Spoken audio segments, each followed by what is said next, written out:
അരയനും അമരക്കാരനും എന്ന സിനിമയുടെ പ്രീമിയർ ഷോയുമായിട്ട് ബന്ധപ്പെടുത്തിയാണ് ഇന്ന് ഈ പ്രസ് കോൺഫറൻസ് ഇവിടെ കൂടുന്നത്.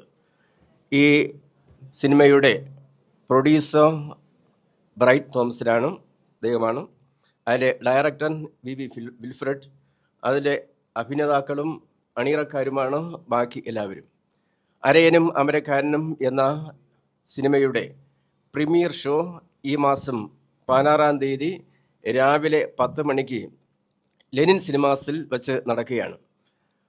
അത് തെക്കൻ കുരിശുമല തീർത്ഥാടന കേന്ദ്രം, രാജ്യാന്തര തീർത്ഥാടന കേന്ദ്രമാണ് അത്.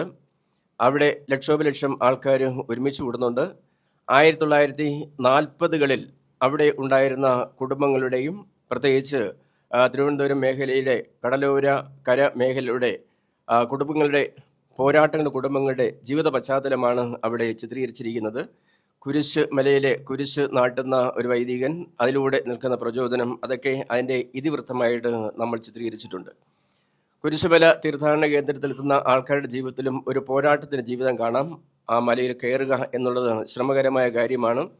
അവിടെ പ്രതീക്ഷകളും പ്രത്യാശകളും അർപ്പിച്ച് പ്രാർത്ഥിക്കുന്ന സമയത്ത് അവർക്ക് കിട്ടുന്ന ഒരു സന്തോഷമുണ്ട്.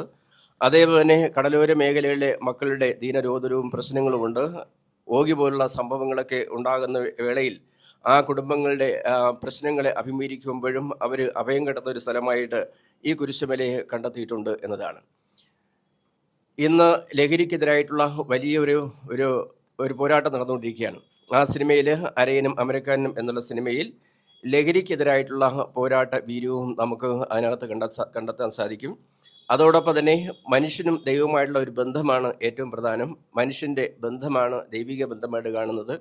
അതുകൊണ്ട് ജാതി, മതം, വർഗം, വർണ്ണം എന്നിവയ്ക്ക് അതീതമായിട്ടുള്ള ഒരു വിശ്വമാനവികതയുടെ ഒരുമയും ഈ പടത്തിൽ നമ്മൾ ചിത്രീകരിക്കുന്നുണ്ട്. അങ്ങനെ നോക്കുന്ന സമയത്ത് വരും തലമുറയ്ക്ക് ഒരു സ്നേഹ സംസ്കാരത്തിന് പ്രചോദനം നൽകുന്ന തലത്തിലാണ് ഈ സിനിമ ചിത്രീകരിച്ചിരിക്കുന്നത്.